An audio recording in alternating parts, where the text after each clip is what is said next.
Hello and welcome to the Rich Robinson Show. I'm your host, Rich Robinson. Over the past 25 years, I've been an entrepreneur, investor, advisor, and professor here in Asia. After nearly a quarter of a century in China, I'm now based here in Bali, Indonesia, the island of the gods. Asia is my home now. 60% of the world's population also lives here, but I would contend 80% of the world's dynamism and opportunity is right here in the region. On the show, you'll hear candid and fun conversations with some of my friends and colleagues, people I've met along my journey, entrepreneurs, operators, experts that will help you unlock actionable insights around the Asia region and the entrepreneurial agility that actually defines it. This first season, season 1 of the Rich Robinson Show, is titled At the Speed of China. Like, wait for it, at the speed of light. Things happen fast in China, and in this season 1, we're gonna take a deeper look at that. The rapid economic development over the past few decades, as well as the speed and cycles of innovation taking place all day, every day, right now. Let's go. Jiao!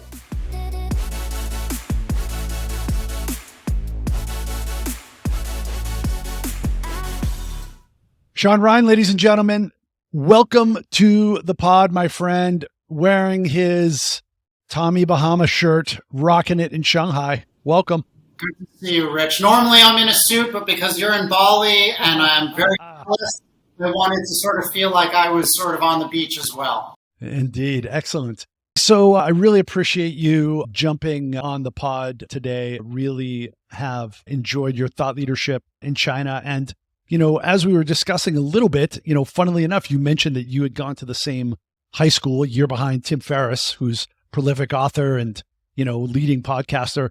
And Tim inspired me in part, and you as well too, with your writing to get a book out there. And my idea is like, let's do a podcast and interview thought leaders. And through that process, the same way that Tim did, like Tools of Titans, you know, extract nuggets and change directions and get insights.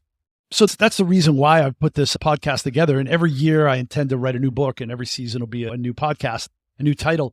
For people that don't know you, I'd love you to introduce yourself. And then also, first question is like, what do you wish you knew before you started becoming a prolific author yourself? So I'll leave it to you to just bring people kind of an introduction, and then later we'll deep dive into your origin story.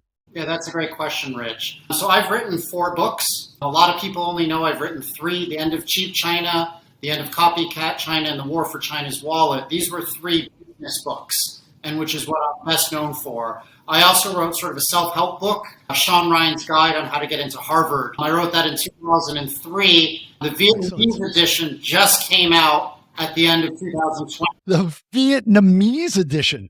That's one of the great things about writing books. You write something and it's your legacy, because you can go into a library, you know, in Africa or in Vietnam, and your books are there. And it's so cool because you write it one time, kind of like Rich Dad, Poor Dad, and you're still getting some sort of recurring revenue, very small, actually, when it comes to book writing. But it's really cool that 18 years later, my books are still selling foreign editions. That's amazing. And some Vietnamese mom was like, oh my God, this book is so good. Getting our kids in Harvard, we got to translate this into Vietnamese, right? Exactly. But now, when your first question of what do I wish I knew, I think it's a very solitary experience. And it's a lot harder than people realize, because you sit down and you have a time frame, whether it be 3 months, which is how long it takes me to write my books, or 1 year or 2 years for most people. It's just you and the computer. And I don't use a ghostwriter. I write everything myself, and I sit there for 10 hours a day. I typically go off to Thailand or Bali, and I just write. And so it's very lonely. But what I think a lot of people don't realize is that writing the book is only 10 or 15% of the overall process. The bigger part is the marketing. Because today, publishers don't really put much marketing muscle behind a book unless you're somebody like Tim Ferriss or like Hillary Clinton. And then they'll push from day one. Typically what they'll do is the big publishing houses will find 100 authors, sign them up, and whichever one does well, starting in month 6 or in year 1, they start pushing. So you have to really focus, Rich, not just on getting great content, but also on marketing the book. And this sort of is what our conversation was before. I make about $1 per book sale. I don't make much money from a book. If you are a huge best-selling author and you sell 1 million copies a year, that's only 1 million US. That's a lot of money, but it's not that much money. So you need to use the books as a stepping point. And that's what Tim Ferriss did, right? He was able to use the 4-hour work week in order to become an angel investor throughout Silicon Valley. I use my books to do 3 things. 1, to get speaking gigs. So in 2019, I went to almost 40 countries doing speeches, and I charge about $50,000 US a speech. The other bit is to get consulting gigs for my day job. I'm the founder of the China Market Research Group, and so I use the books as a marketing avenue. And then third, access. I was in Turkey a couple of years ago giving a speech, and one of the richest billionaires there said, "I've heard of your book. I haven't read your book because nobody ever reads your books, but he's heard of my book," and so he invited me in to meet with him. And so you can get a lot of other business deals on the side. So understand, Rich, writing is a small part of the process. A big part is going to be the marketing you do once the book is released. Don't be upset if no one buys your book. It doesn't matter. Nobody reads it anyway. Use the book to open up doors for other business ventures. Fantastic. Wow. Thanks for sharing and being so, honest and open, Kimono. I took on a coach last year. I think everybody should have a coach, right? I did a stint with a 73-year-old guy named Alan Weiss. He's the rock star of consulting. I was just like, you know what? I'm going to do a little bit of more serious advisory consulting work with taking my experience with the startup and working with large organizations. I was doing stuff with the Asia Infrastructure Investment Bank, the $100 billion antidote to the World Bank, and teaching them startup mindset and, learning from Alan along the way. But Alan told me something, he makes a couple of $1 million a year in his consulting practice. And he's like, it's mostly because of books. He's written 60 something books. He's like, I get it to 80% done and then I'm done. And I don't self-edit and I don't try to be too precious with it. I get it out there. And then I have an event and he's like, I'll charge $2,000 for 150 people to come, $2,000 for 2 days, $1,250 for 1 day. I packed the place out. Most people were going the 2 day, and 140 of the people I talked to at the door said, I found out about you because I bought your book. They bought his book, right? And then he's like, yeah, maybe 20% of those 28 people actually read my book. And then after the 2 days, I realized 10% of those people, 3 people actually read and understood it. But who cares? He just made $250,000 in that event, right? So not to put you on the spot, Rich, but we've known each other for about 20 years now. Have you read any of my books? Oh, I'm sorry. The internet is breaking up. Is there something? I have not, my friend. And I really feel like a shithead, talk show host. Yeah. And you're not even offended. You're on my podcast because of the books, not because I My wife has not read any of my books, I don't think. I don't think any of my employees. I was actually talking with one of my guys who's been with me for 4 years last week, and he said that he reads 30 books a year. And I said, have you read any of my books? And he kind of, so it's okay. You write the book, get a great book title, and use it as a stepping stone. And nobody reads your book. Sometimes I'll have people come up to me after I wrote my first book, The End of Cheap China, and they would say they read my book. They listened to me give a keynote, and they'd come up and say, Shaun, that was the best book I've ever read. That was a great speech. Can I ask you a question? I'm like, sure. And they'll say, do you think now's the time for the end of cheap China? And I'm like, that's the title of the book. So the reality is, just have a great title, use it for networking, use it for door opening. Terrific. Yeah. So the title of my book is At the Speed of China, at the speed of light. And, the whole idea is that people can question, especially in what I've been focusing on, the tech industry, right? China did build the chipsets. China didn't build a lot of the software, and, maybe some of the business models are derivative, but there really is innovation happening, I think, now in, fintech and medtech and edtech, et cetera. But, people can debate that if they want to. I really do believe there is, true innovation coming out of China, but you cannot deny the incredible pace and pulse of innovation and speed in China. And for better or worse, it's not all Skittles and beer and gumdrops and roses and unicorns and rainbows, But, there's this one quote by Elon Musk that at the end of the day, the only thing that matters is the pace of innovation. And I think that's true. And the pace in which China is innovating is changing. My thesis is roughly, it's like a 4-to-1 ratio. 4 years in the West, a year in China, 20 years in the West, a generation, half decade in China. And things are happening so fast, people can't even, So I'd love to dig into like your thoughts and ideas around that. But before we do, tell us a little bit about your origin story and your path to the Middle Kingdom. Sure. Well, I think your book title's good. That's something that people are going to remember, and that's important. We're going to say speed, speed, speed. And breaking down your idea of innovation, I think you and I agree. It's at least 4-to-1, maybe 5-to-1. I mean, when I go back to the United States, I feel like I'm in the dark ages when it comes to mobile apps. You can't buy anything, you can't do anything. In 2014, I wrote a book called The End of Copycat China. At the time, this was 7 years ago, I predicted that China was going to become the most innovative nation in the world. Oh, it's contentious back then. I remember that. Yeah, only Mark Andreessen. He endorsed my book. He was very nice. But I got a lot of hate mail from Silicon Valley. But when you look at it, in 2010 to 2014, the innovation taking place in China, for the most part, was business model innovation. They weren't coming up with invention or new forms of technology. But from 2014 to 2020, you actually started to see application innovation and the growing seeds of true invention. What I'm excited about, Rich, and especially since you're more of a tech expert than I, but over the next 10 years, you're going to see more indigenous innovation in China. And part of it is because of China's speed, but part of it is do or die.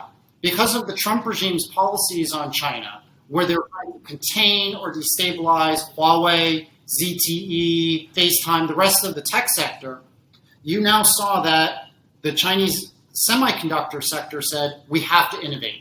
We have to be able to grow. Otherwise, we're going to die. So it's really quite exciting when you talk to venture capitalists and entrepreneurs in China right now. They want to do true innovation, not business model innovation anymore, not application innovation like WeChat or Alipay. They want to go into true invention.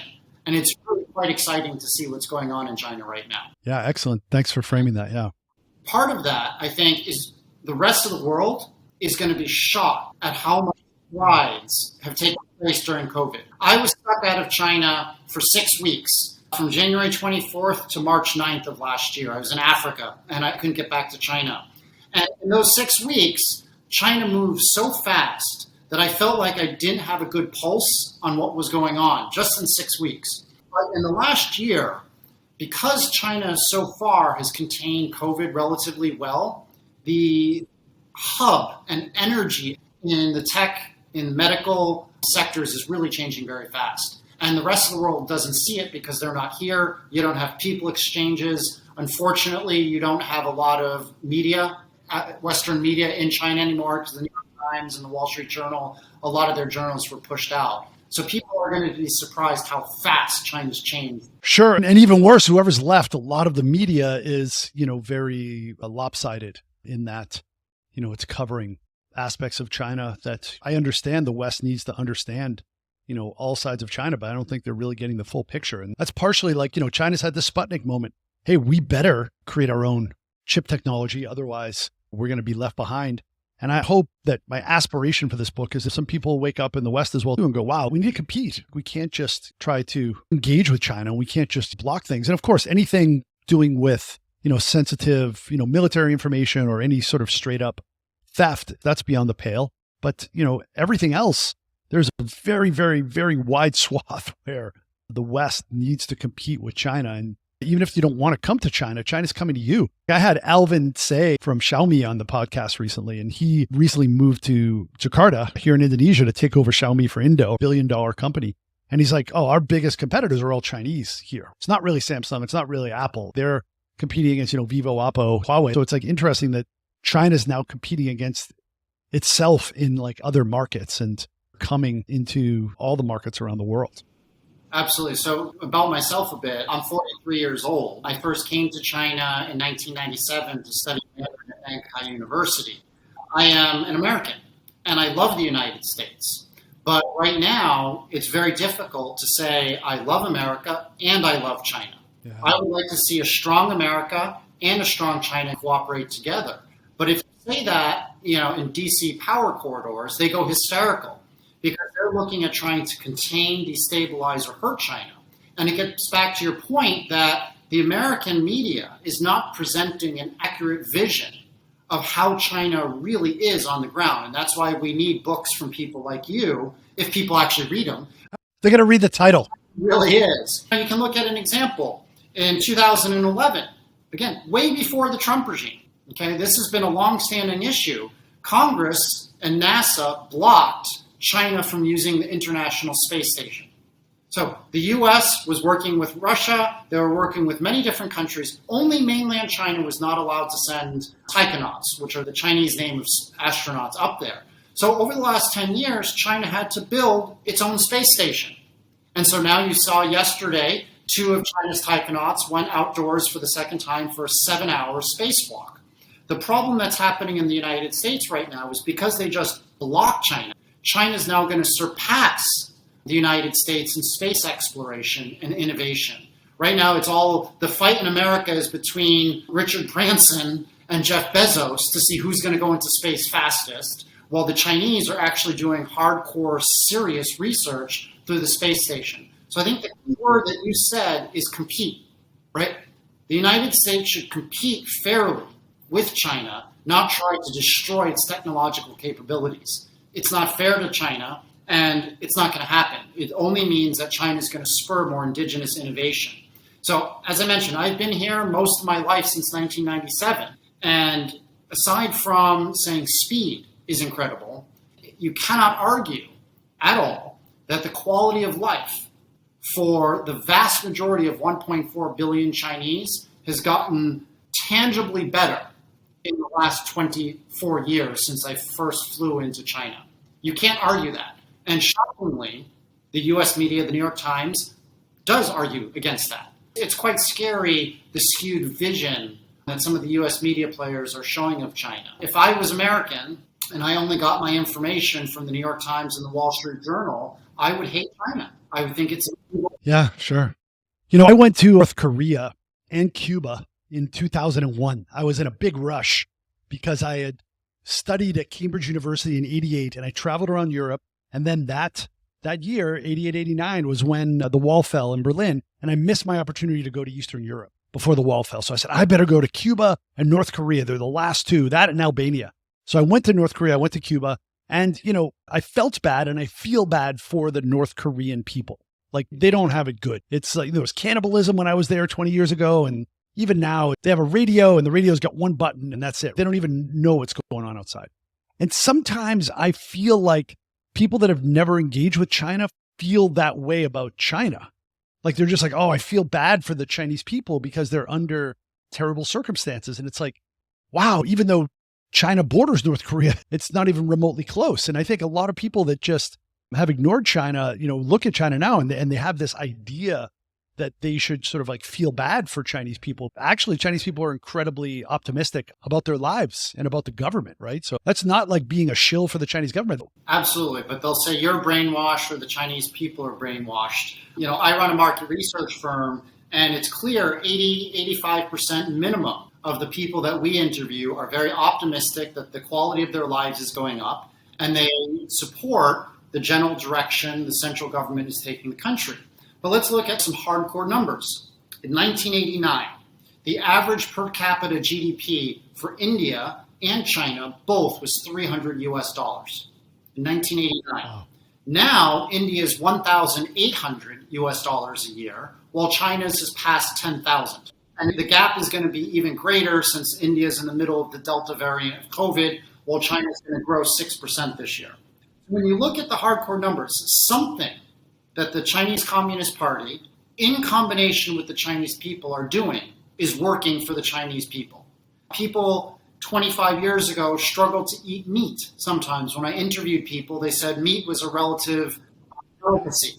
Now there's obesity. Meat consumption is going up. They actually reported that sales of American beef was soaring to China last week because Chinese are no longer buying Australian beef. The tension between Australia and China, so now they buy American beef. but it's clear something's going well. And Chinese are not oppressed. It's not like North Korea, where they're literally, I don't know North Korea, but there's cannibalism, as you say, potentially.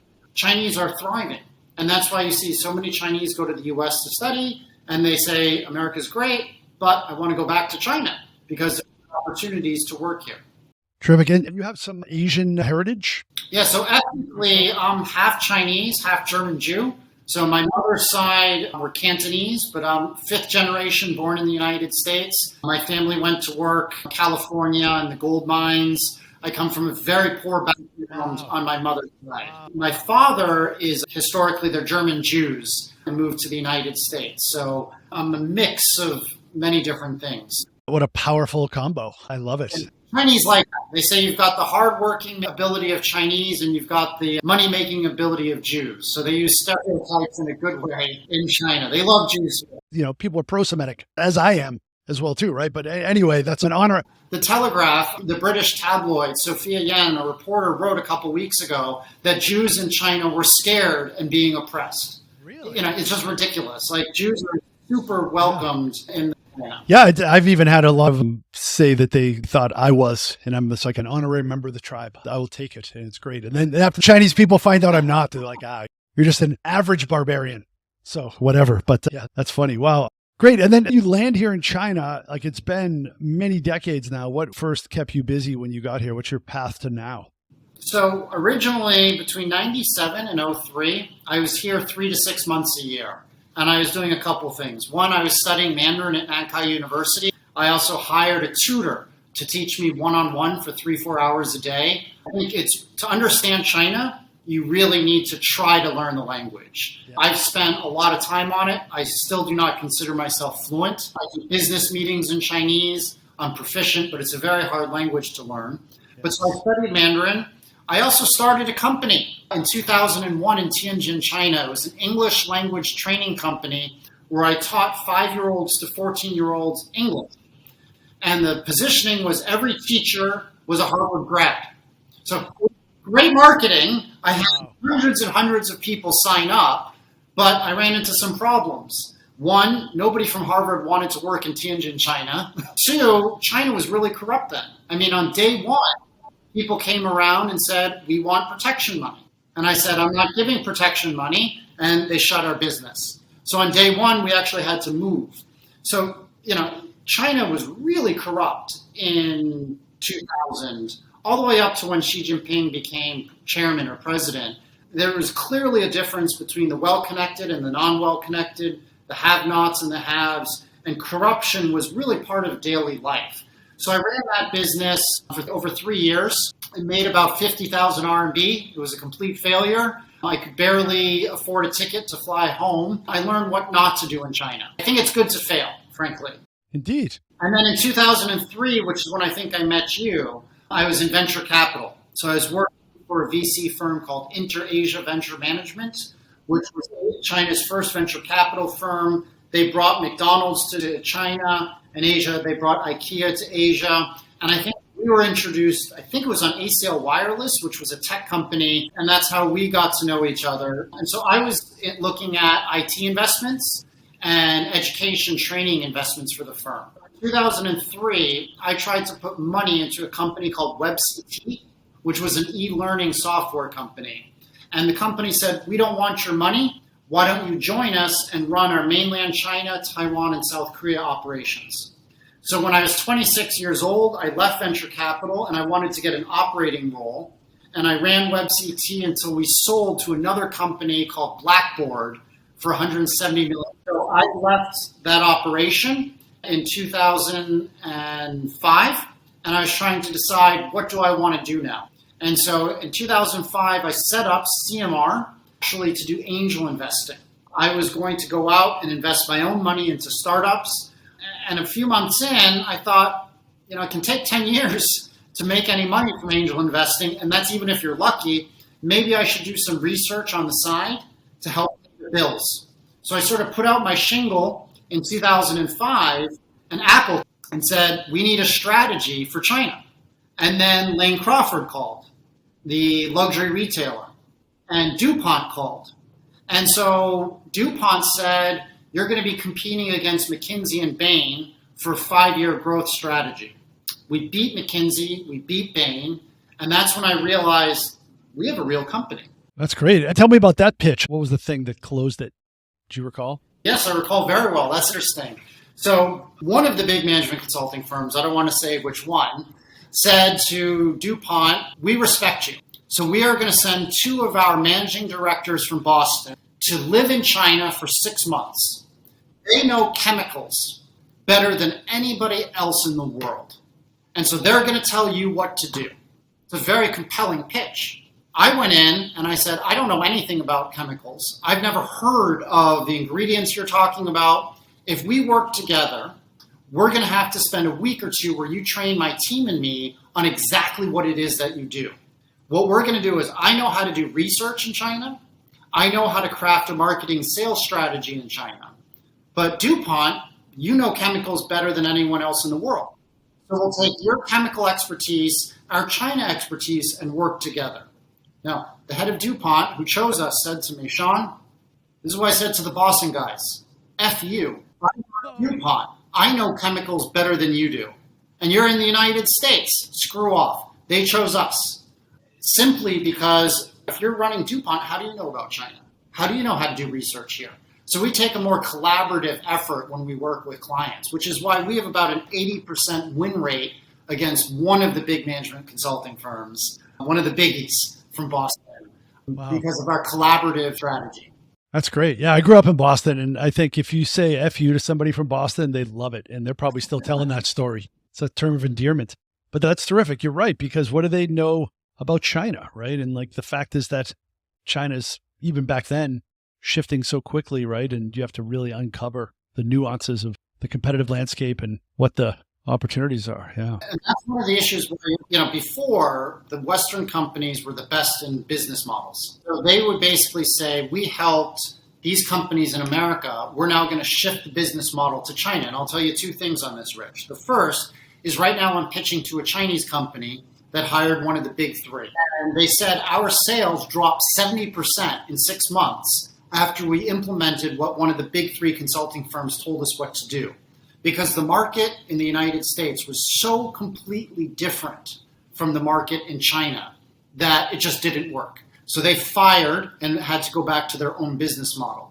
But more importantly is I was talking with a very senior executive from Accenture, the IT consulting firm, and he actually quit recently. And he said, Shaun, why should I work? Because our whole business was, we're Accenture, we know America, we're the lead in technology. We will then implement the strategies in China. And he said to me, but you know what I found out, Shaun? The Chinese companies are now ahead of Accenture. They now have better business models than the American technology companies. So we went in with outdated business models, and the Chinese firms said, we don't want to work with you anymore. And that's the change. You're going to see some incredible innovation coming out of Alibaba, Tencent, ByteDance, and some of the newer, smaller companies, especially with the crackdown on the tech sector, which I think is healthy and is going to create more innovation and competition because the Chinese are moving so fast and the Americans are not, especially with COVID.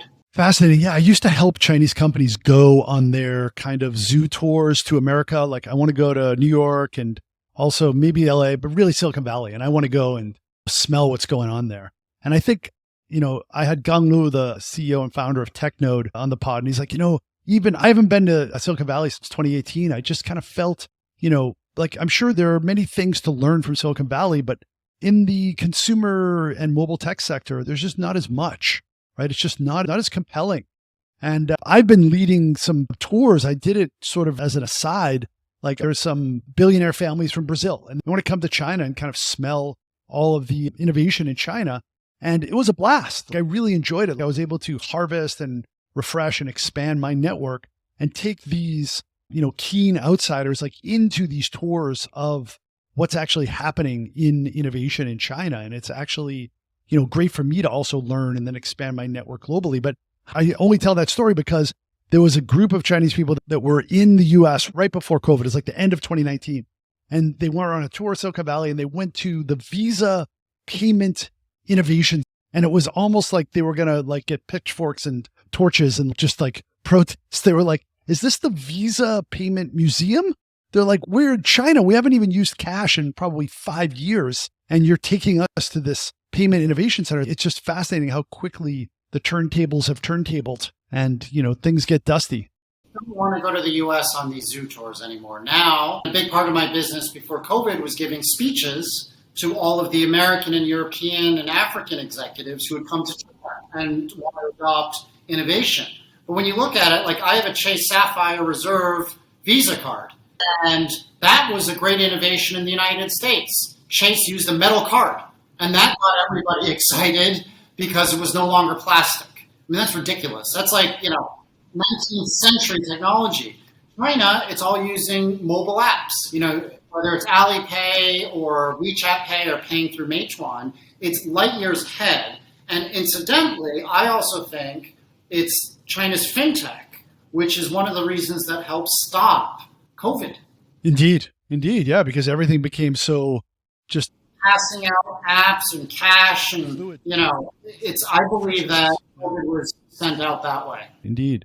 Wow, great. Yeah. So when you think of the speed of China, like what are some companies or anecdotes or just some examples that come to mind that bring it home for you? It's a good question. I think for me right now, top of mind is Tibet, because I just got back from Tibet in May. I hadn't been to Tibet since 2001.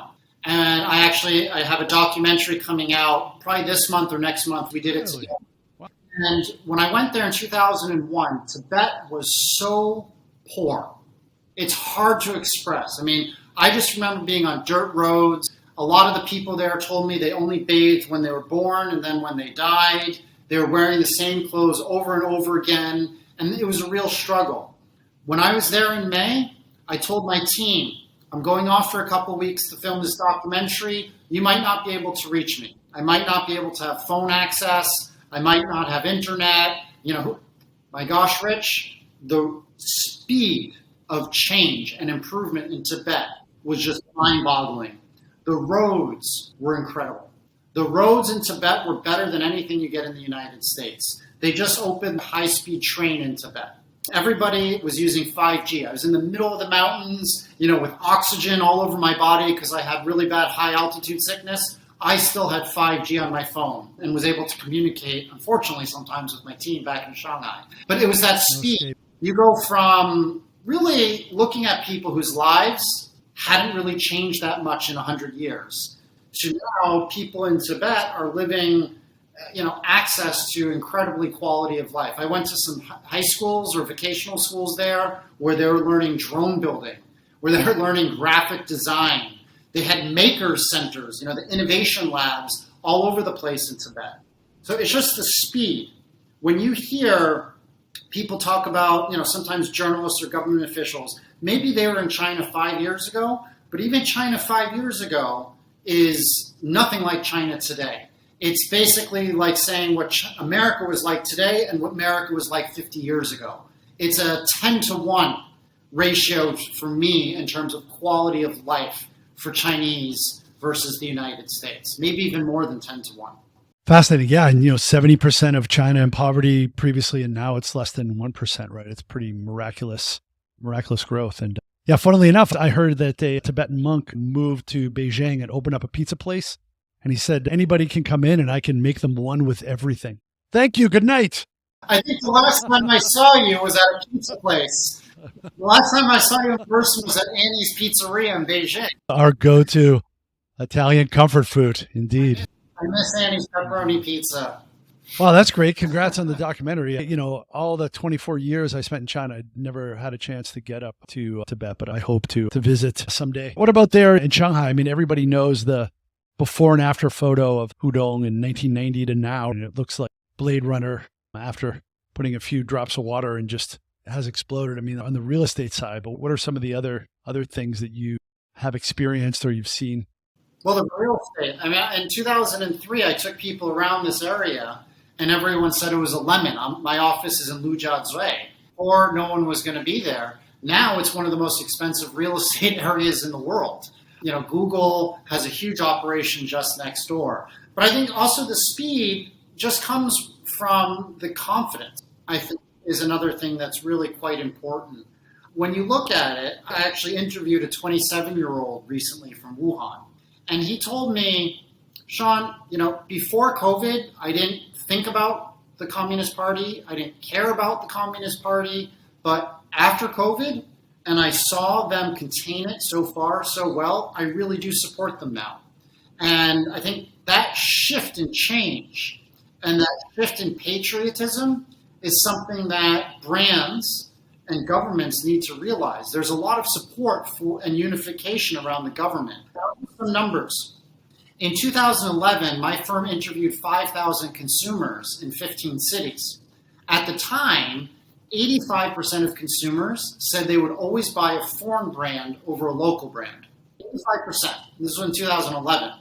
In 2016, we replicated the research, and this time, 60% of consumers said they would always buy a local brand over a foreign brand. Last year, at the height of COVID, we didn't do the research, but other research firms found that about 85% of consumers said they would choose a local brand over a foreign brand. So from 2011 to 2021, we went from 85% of Chinese preferring foreign brands to 85% of Chinese preferring local brands. That's fast in a decade period. And that can have great ramifications for Adidas, which I think is in trouble in China, as China want to buy Li Ning or Anta.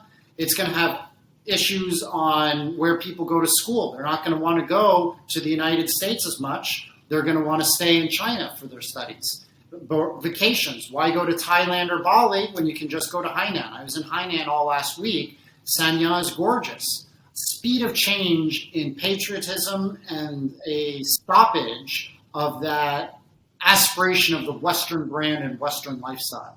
Yeah, and I think that's a very real occurrence that's manifesting in real time. And by the way, I've been to Sanya a bunch of times too, and I enjoy the place, but I can give you 20 reasons why you should come to Bali instead of Sanya. Then that's a whole nother thing. I want to live in that villa you're living in, which just sounds absolutely incredible at a fraction of the price of one night at the Park Hyatt Sanya where I was last week. Scott Galloway, Prof G, if you follow him at all, right? He's like, COVID is the ultimate accelerant, right? It's not so much of a change agent, but now it's 2031. And of course, we can all live and work anywhere. So, I think I'll be back and forth to China a bunch. It's a same time zone as Bali and a direct 3.5 hours to Hong Kong and 6 something to Beijing. So I could do that flight, a lot because there's no jet lag. So there will be direct flights, but I think, it's probably 2023 before, things get back to abnormal, right? But I think once things do correct. Maybe you can reserve a villa next door for me and I'll spend a month or two a year in Bali because I do really like it there. Lovely. Wow. Great. And what about what's next for you? Do you have another book in the works, or is there something that, specifically is, really drawing your interest? So I think business-wise, I'm thinking about another book and I'm laying out the plans for that. Probably about time that I write another one. I'm going more and investing in companies again. So I've got CMR, the consulting is doing very well.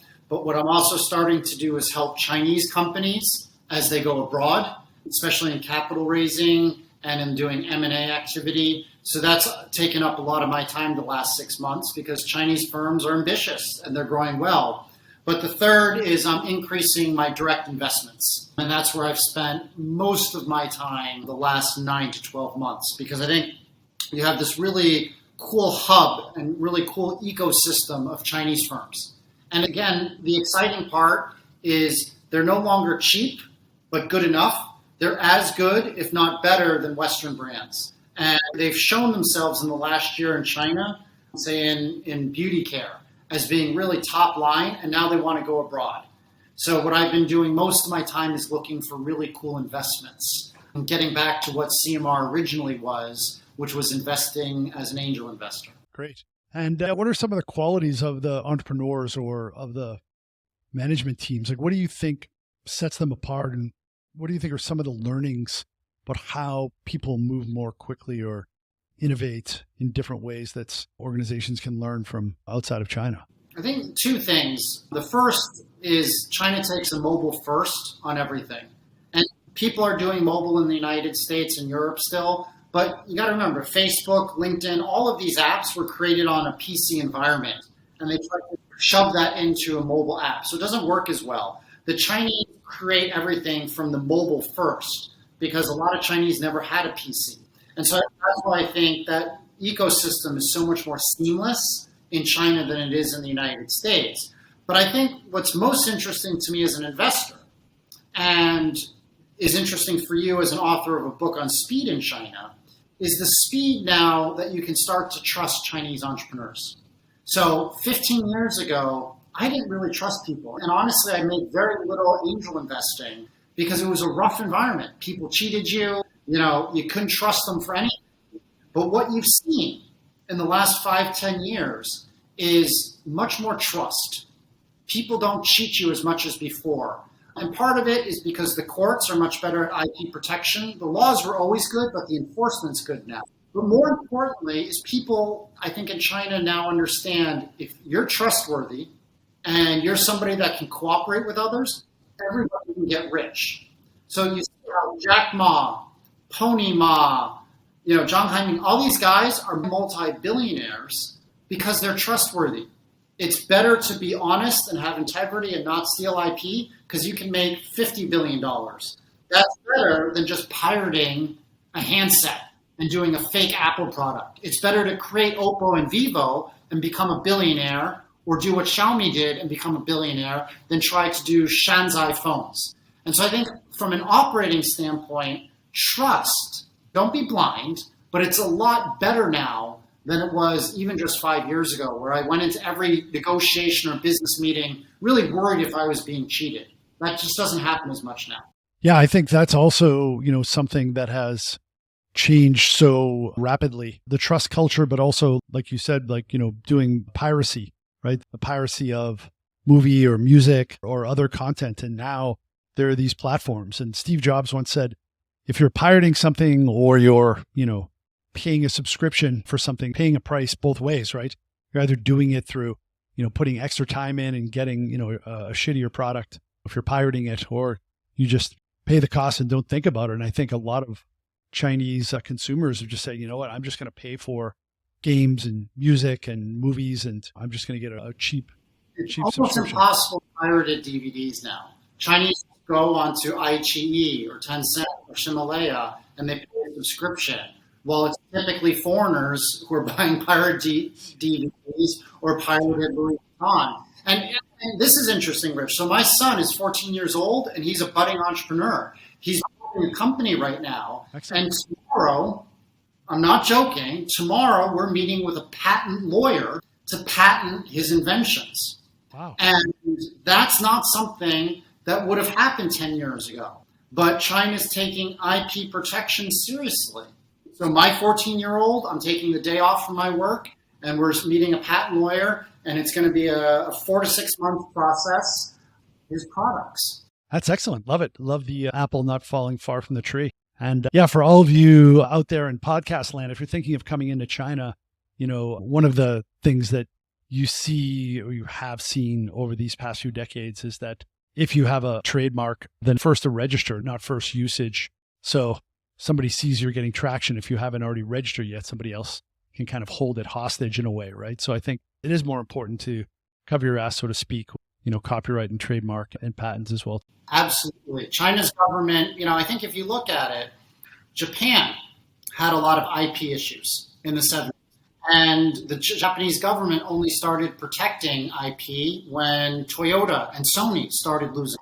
And it's the same thing with Korea in the 80s and 90s. They were rampant piracy until Samsung and LG started lobbying the government to protect. That's what you're seeing now, right? You're seeing the Chinese companies, Huawei. Huawei patents more to Apple than Apple patents to Huawei.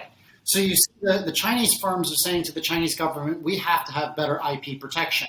And that's absolutely happening right now. So when you heard Pompeo or now Tony Blinken, attacking China for IP protection issues, those are red herrings, right? It's like Huawei bought $11 billion US dollars worth of US technology.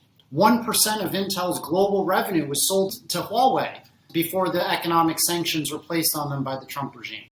Yeah, I remember back in the Olympics in '08, my then mother-in-law, I bought her some health insurance and they gave us these free dolls from the Olympics. They were like, Baby, Jing Jing, whatever the names were. And I was like, oh, Jigger是盗版的吗? And he's like, 是真的,当然是真的. And I was like, wow.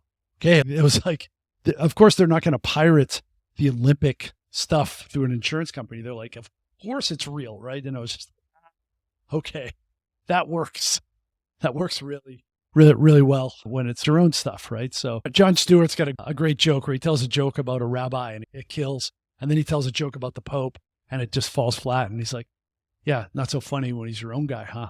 And excellent. Hey, Shaun, I really enjoyed our chat. I appreciate your time. And I'm going to go read the title of your books right now. So, and I hope all of you out in great talking with you. Podcast land read the title and the dust jacket of my book as well, too. At the Speed of China, at bookstores now by the time that this is posted. So excellent. Thanks so much. I appreciate it. And to be continued.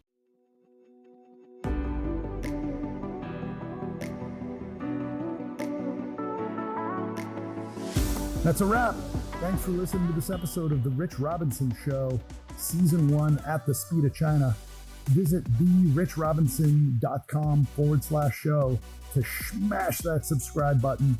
Please also go to iTunes or whatever platform of choice, rate and comment. And until next time, thank you very much. 再见. 谢谢.